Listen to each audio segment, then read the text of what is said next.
Good morning. Good morning. Congratulations to the graduating class of 2023. My name is Cheryl. I have been graced with the opportunity to be the one to speak in words of encouragement into you as you end one chapter to begin a new chapter. So before I continue, I want to first give honor and thanks to Pastor Apostle Bobby Atkins for trusting me to speak over and to speak into those that you shepherd. So to every graduate, congratulations.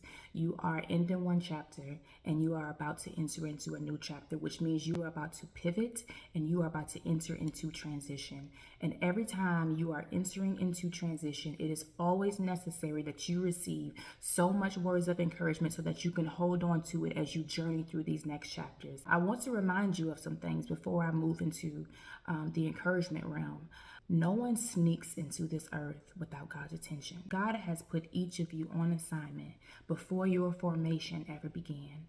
Meaning before you were established, he knew you. He called you before he formed you. And I dare to believe that as you've completed one chapter, the real work starts now. In Genesis 3:15, it reads, "And I will put enmity." Enmity is friction. Enmity is hostility. "I will put enmity, friction, hostility between you and the woman, and between your seed and her seed. The seed of the woman shall fatally bruise your head, and you, the serpent, will only, shall only, can only bruise the seed of the woman's heel." And in these next chapters of your life, you gotta have an "I'm that seed" type of mentality. And you gotta remind yourself in the circumstances that will surely come that I am that seed. Your heel will get bruised, but if you stay in the ring, you will be the one that will give the fatal blow. Yeah, I'm that seed that's been called into the earth to reset my bloodline, that seed that's been called into the earth to interrupt some patterns in my ancestry. It don't matter how you got here, nor does it matter where you landed. I want you to always remind yourself of this. I am that seed. Mary gave birth to Jesus, the seed of a woman. And Jesus was called into the earth to disrupt and to reconcile. Yet the fight was picked with the right seed. His heel was bruised metaphorically in his crucifixion. Yet he gave the fatal blow to the serpent's head in his resurrection. So when chaos and pressure comes, I want you to get this.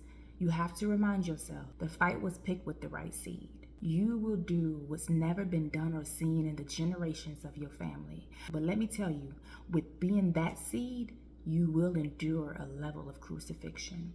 But stay rooted in knowing this. You are the heavyweight champion, because the fatal blow that you will give will be your resurrection that will bring restoration and redemption to everyone connected to you. After Satan bruised Jesus' heel in his crucifixion, he didn't realize the totality of what he did.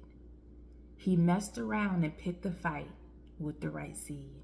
Because after Jesus gave up his spirit, it says that the veil was ripped from the top to the bottom, which was symbolic and represented that we now have direct access to the Father. Let me say it this way.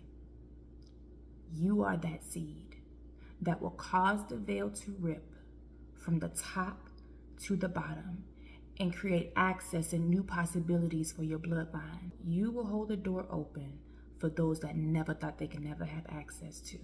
You are surrounded by a great cloud of witnesses, watching and rooting you on to finish what they couldn't. Your mom, your dad, your grandmother, your grandfather, your great-grandmother, your great-grandfather, the greatest of the greatest. They did the best they could, but now it's on you. Don't get swallowed up in the trends of this world. Don't get entangled in the toxic traps that are stored in social media, because your biggest flex isn't in your clothes, your body, your car, or your house. Your biggest flex will forever be your fatal blow. You are born looking like your parents, but you die looking like your decisions. This one theologian says, life is lived forward, but it's only understood backwards. Which means you won't have the answer in every chapter of your life, in every moment of your life. But that don't mean that you tap out of the ring. The wealthiest place in the planet is in Paris. It is in Atlanta. It's not California. It's not Brazil. It's not Greece. It's not Italy. Miles Monroe says, the wealthiest place on earth is a cemetery, filled with inventions that were never created, New York Times best-selling books that were never written, answers and solutions to cures that were never shared. But when you stay rooted in knowing this, I am that seed.